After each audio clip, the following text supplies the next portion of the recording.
Within sight of Göbekli Tepe are the Karacadag Mountains.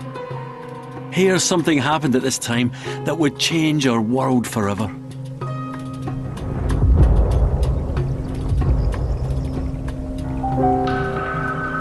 It was all to do with one particular type of grass. It's an ancient type of wheat which grew totally wild, just as it does today. It's called einkorn wheat. 12,000 years ago was a time before farming. The people here would have been desperate for whatever nutrition they could gather.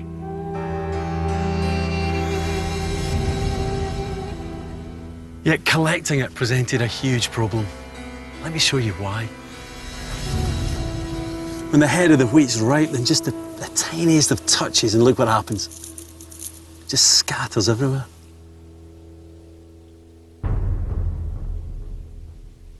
And that's because the seed is attached to the plant so precariously. Imagine if you were trying to collect enough seed for a meal. I mean, I can hardly even see where they are. There's one. Oh, it would drive you mad.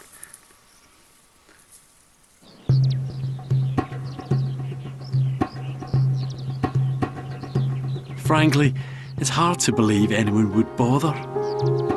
But everything was about to change, triggered by a crucial event. A tiny alteration in the genetic makeup of a wild wheat plant. Just one gene in just one single plant.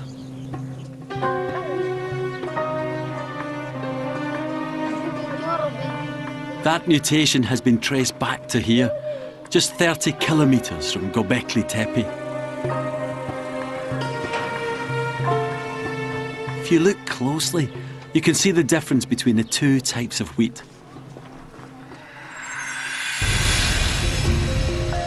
In the original wild wheat, a special ridge of cells between the stalk and the seed breaks down as the plant ripens.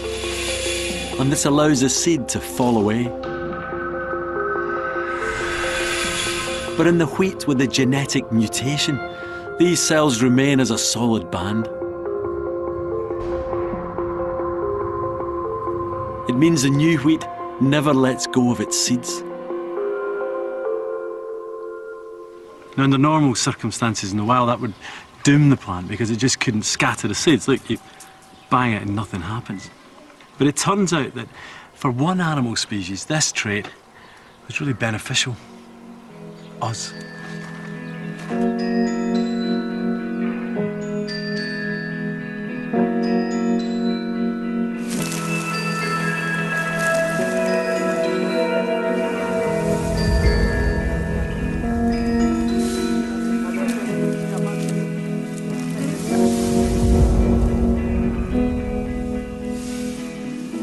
Because the seed remained on the stalk after it had ripened, it meant that not only could the people who lived here collect more grain, they could also begin to farm it.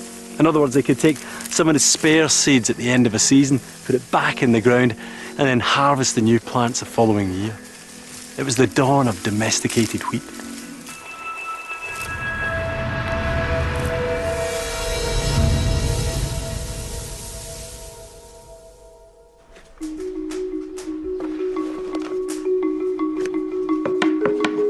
And this wheat gave us bread. A fabulously concentrated form of energy. It could be carried, it could be divided up, could be stored.